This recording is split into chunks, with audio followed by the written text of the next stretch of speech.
Welcome to Key and Kier's Kingdom Connection, featuring my dad, Reggie Key, and my dad, Kier Hopkins Smith. Woo! Yes, sir. That was a good one. Key and Kier's Kingdom Connection. Yeah, baby. Yeah. That dap. Is it a movie or something? Or I feel like we're just looking at the power. That dap, boy. Yeah, that was a good one. Yes, it really is a good one. Well, here we go, man. I love you so much. See, okay, one of these days, I just hope one of these days y'all gonna learn to appreciate this man of God as much as I love to appreciate it. Because them faces say everything, and I'll be reading them, and I know it. I know what it is. Got that from my mama. You got it from your mama? I did, though. Hey, that's word. So come on, let's talk about it. Speaking of mama and parents and things. Yes. Yes. We've been talking about just the spirit of offense in our men's Bible study, which just ended. We ended the series reading the book of Satan just last night. The bait of Satan, not the book of Satan.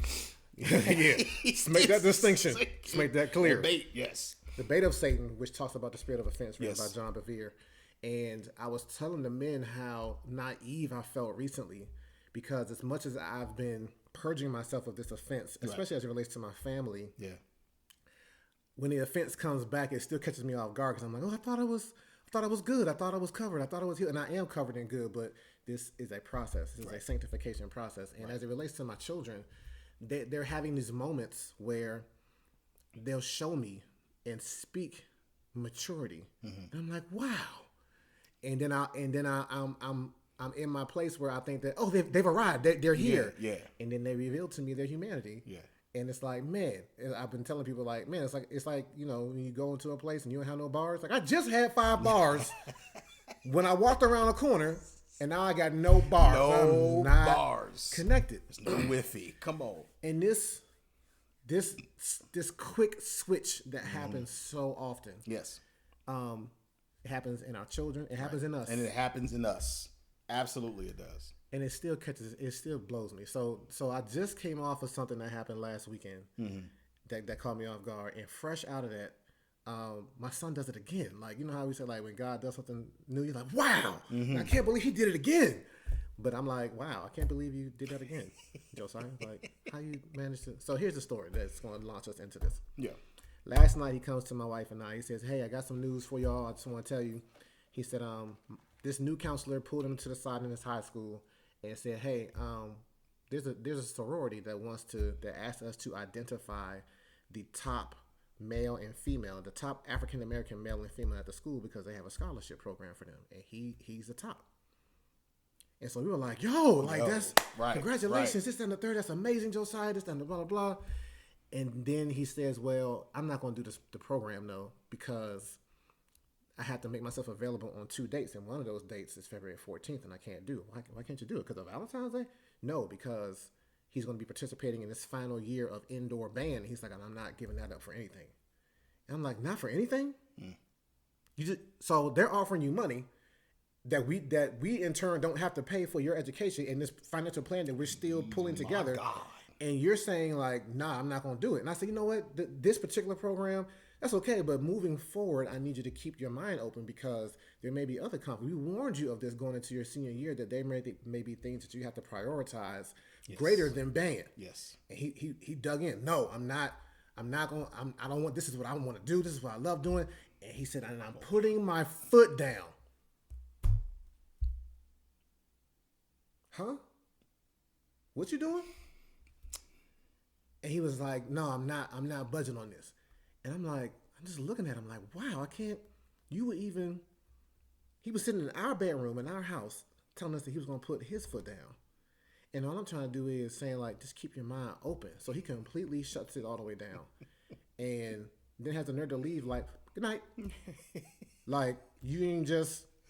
Man, like you said, like you about to have your whole. You about to be a whole diabetic, because I'm going to take your whole foot off, so you can't put your foot down ever again. Not in my house, Let's go. Right? Ankle. Just let me put see my how whole you put ankle your, down. Put your ankle down. Put right? my whole ankle down.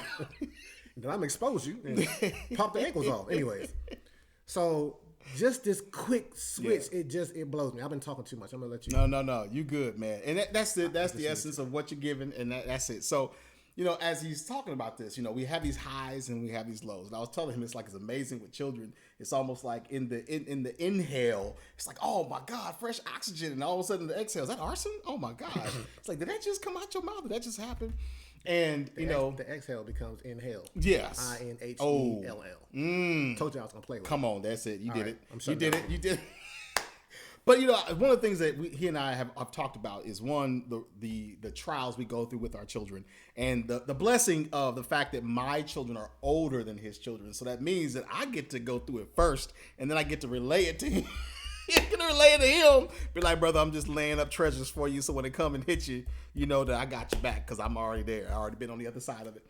And but I was sitting back as he talked about is that we do the same things, right? But then biblically, I was just like, man, we see this happen with Peter. And Peter is one that in the Matthew 16, when you see this, he goes from this extreme high to this extreme low in a matter of a few verses. How many right? verses is it between the two things? So when he says that,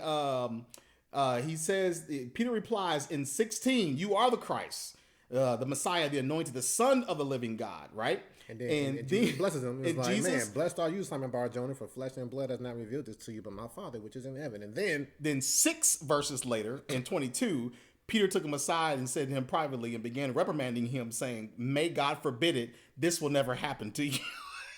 And Jesus says, get behind me, Satan. You are a stumbling block to me, for you are not setting your mind on things of God, but on things of man. And I told you, inhale, exhale. And so I'm sitting back like, wow, and just as I was reading that, it also made me think about the great high of Elijah. That here he is on this mountain giving the business to these 450 prophets, right? I mean, he gives the business, calling down fire from God, and immediately after that, why you have to say Elijah? Because he was arrogant when he did it. And that's how my son was. I was like, he was arrogant. I mean, immediately after he does this, there's a word that goes to this woman, this queen, right? Jezebel, and she sends word, I'm going to kill him. And that boy goes running. Right? Running. He fall all apart. Fall completely apart, ends up in a cave over here with they say the tail tucked between your legs and his head in between his knees. And here's God got to come. Man, what we doing? Where we at right now, right? And so here's the deal. It's like we have these highs, we have these lows, and we want to be able to see ourselves in the midst of it, that God is so patient with Peter. Yeah, he is. Even in the midst of it. Yes, he praises that a revelation comes. Then he rebukes him. But then he gives him another saving grace of saying, listen, you're going to deny me 3 times. And Satan seeks to sift you as wheat. I've prayed for you, but when you return, listen, strengthen the brethren. So look, the part about I've prayed for you, I lost myself last night. I didn't lose it on him. Okay.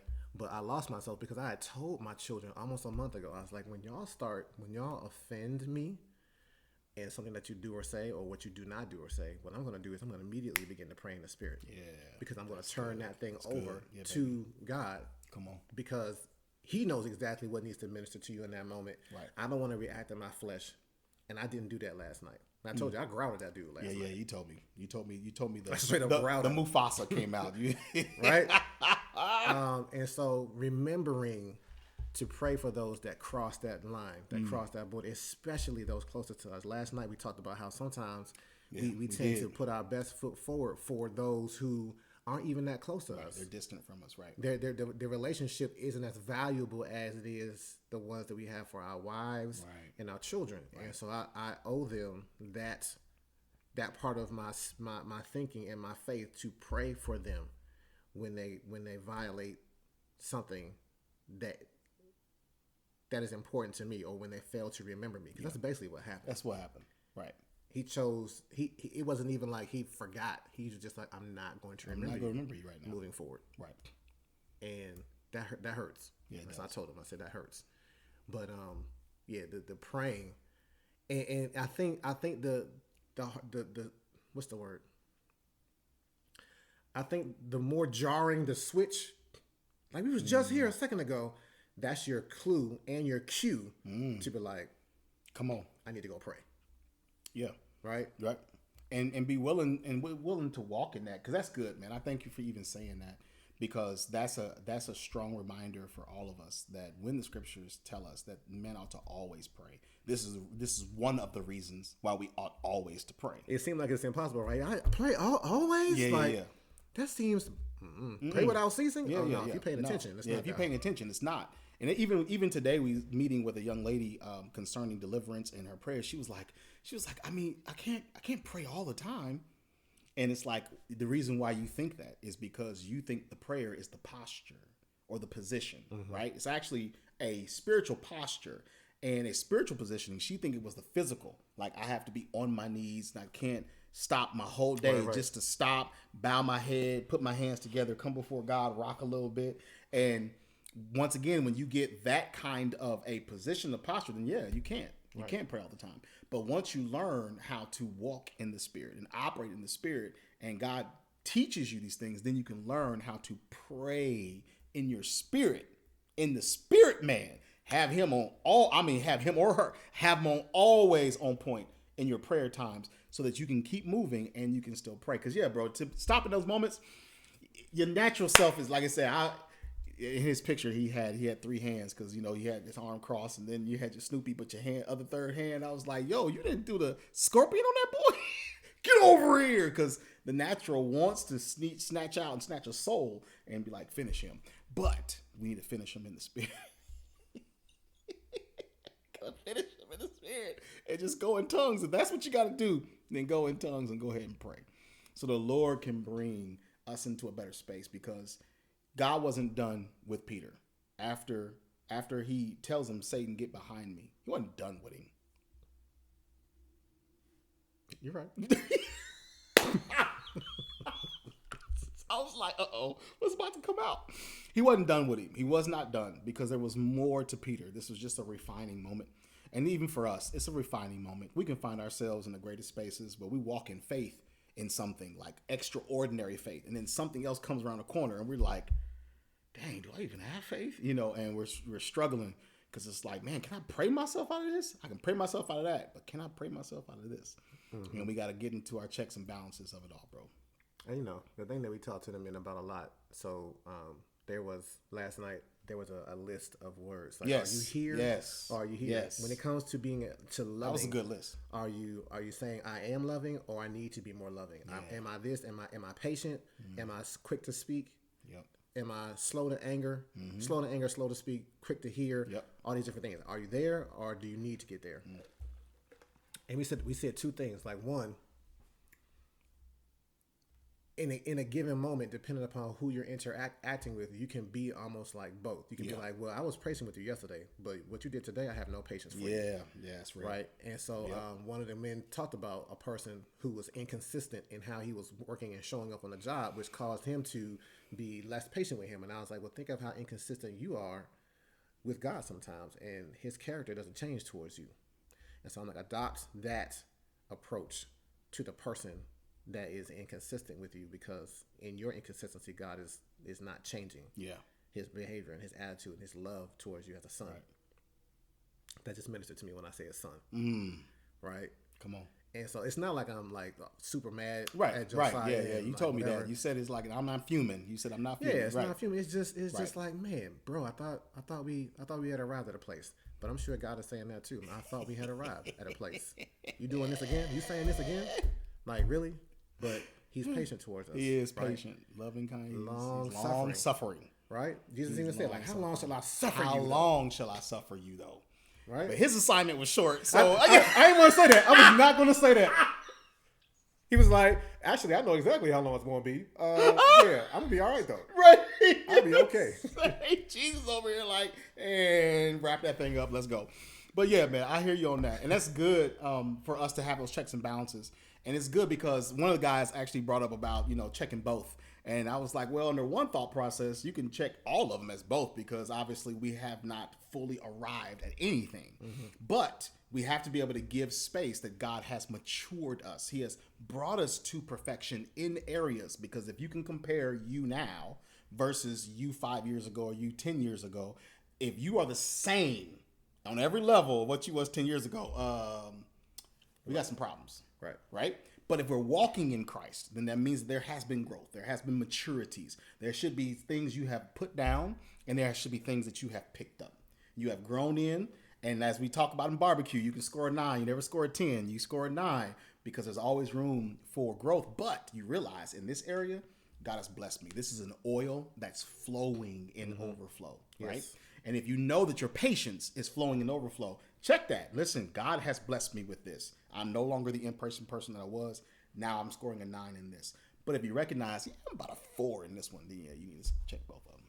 What you made me think of as I said this, what you said that is, like, what would Reggie from 5 years ago have done? What would his response have been to my son saying, "I'm putting my foot down"? Though, and I'm, I wasn't wild, No, you wasn't wild. but I was just less. I'm in a better place now. You are. Yeah, You are. yeah. I probably would have just been translated right there on the spot. That's Like, true. You know what? That's true. I was just like, "No, what? Take him away. Like this. You need to be." And So praise God. Yes, we praise God. And once again, as we wrap this up, I will be the first one as being walking with you as your yoke fellow for these years. That is truly, I've told you on several occasions, I've seen the maturity. I've seen the growth. I've seen what you have put down at the feet of the Father and what he has offered, and you chose to pick that thing up. And you're holding on to it. It's one thing when you're holding something like this, you really ain't trying to hold it. But I've seen you take hold of these areas with your children. And you're holding on to it because you're believing God over yourself, over circumstance, and even over past things. You're choosing. I'm holding on to what God has said. So that's just an encouragement for every one of you. No matter what your circumstance, no matter the situation, you always have a choice. Do you want to choose what God has, or you choose what you know and what you trust? And I'm just encouraging everyone, choose what God has, because Choose ye this day. that's it. You can't hold on to God with one hand. Right. He's too big. And so when you hold on to him with all that you have, you're accepting. A part of holding on to God is accepting what he gives. Come on. And then giving what you've received. That's it, bro.